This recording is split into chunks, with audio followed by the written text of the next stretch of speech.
Hey guys, my name's Tyler. I'm a pro XR pickleball athlete, and I just moved here to Orlando, Florida from sunny San Diego, California.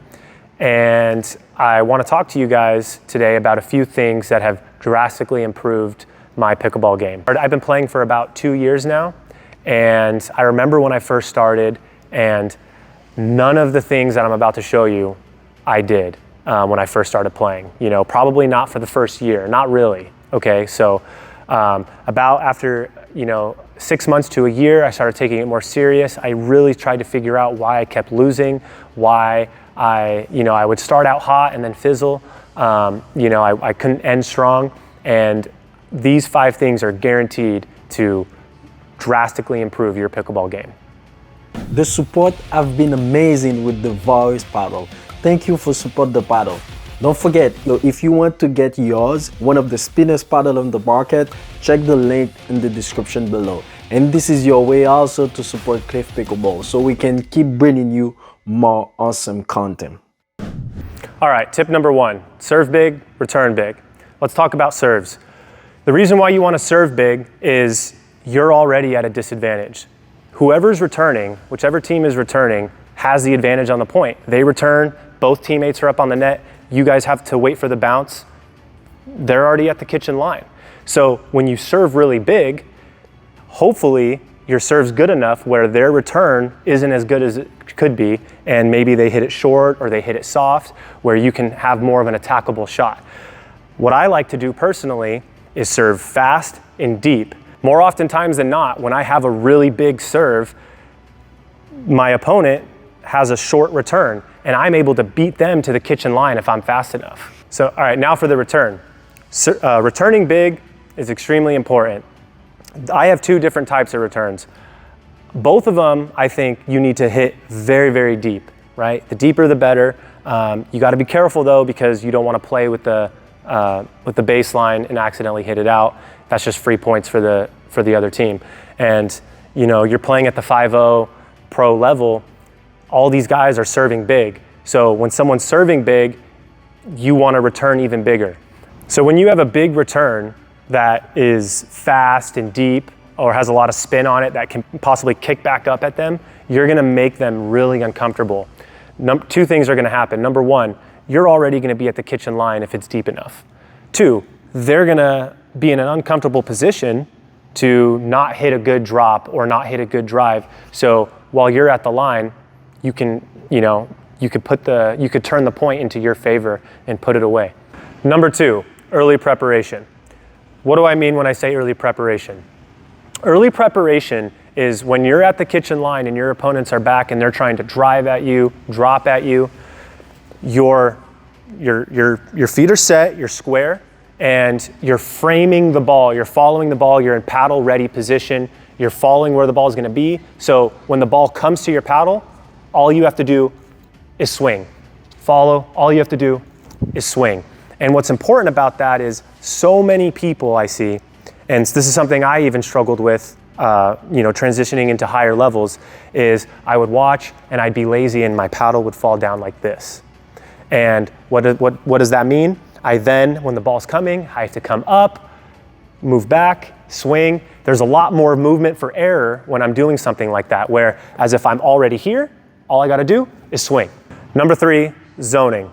Zoning is probably one of the most important things, and everybody does it. 5-0, pro, everybody zones. Now here's what it is. Here's what I mean when I say zoning.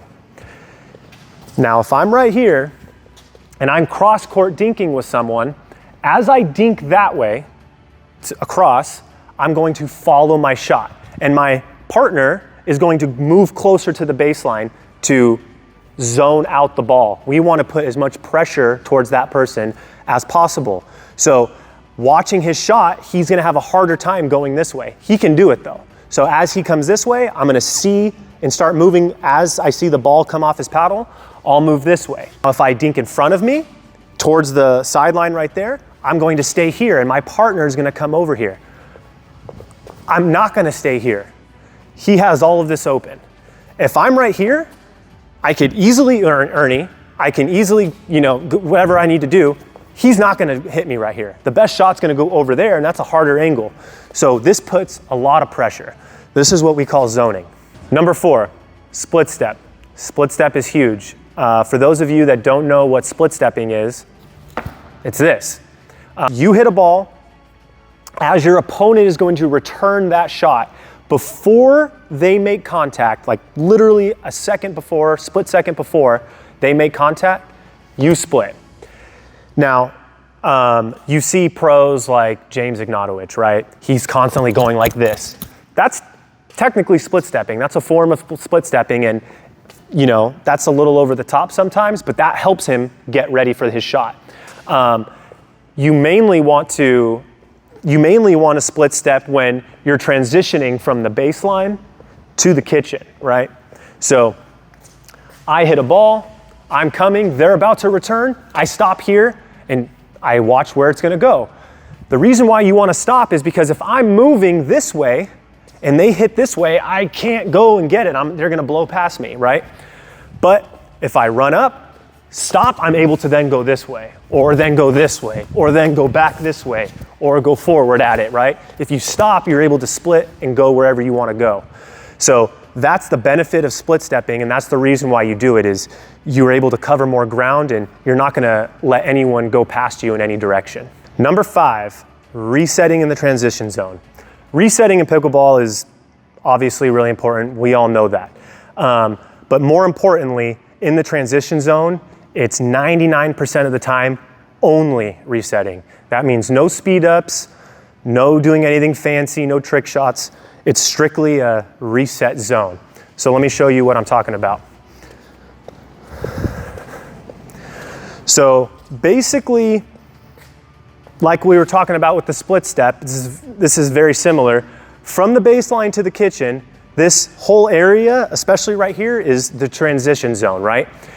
Now, as I'm trying to get to the kitchen line, I'm really just resetting the ball every time.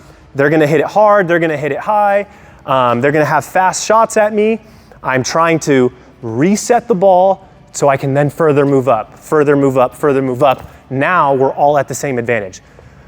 That's why you wanna reset. Technically right here, I'm at a disadvantage. Both teams, me and my partner, are probably both in the transition zone.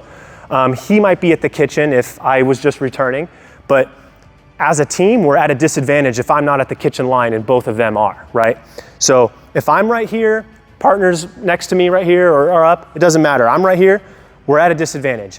To even the playing field, I need to reset the ball and slowly move up. Reset the ball and slowly move up. Now, if they hit a ball lob, like right here, obviously you don't need to reset that. Go ahead and put that away, right? But a speed up at your chest, you know, sometimes you think you can put it away. You can do that sometimes, and that's a risk that you want to take, but that's a risk, right?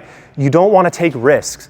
Pickleball is about high percentage shots, and especially for someone like me, and those, you know, I like to bang the ball, I like to hit hard, I like to be a little risky.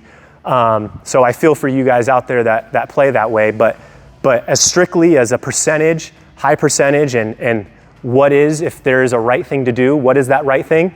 The right thing to do is reset the ball and give yourself a better opportunity to put the ball away later. So there you have it. Those are the 5 things that all 5-0 to pro players are doing. Now, if you're a 3-5, if you're a 4-0, if you're a 4-5, don't think that this is too hard for you guys to do. These things will get you to that level, okay? Anybody can start doing these things at any level. And I highly, highly encourage that you guys at least try to practice each one of those things individually and get better at them individually.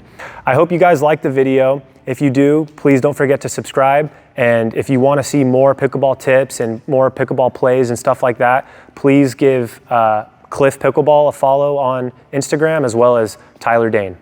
All right, see you guys next time.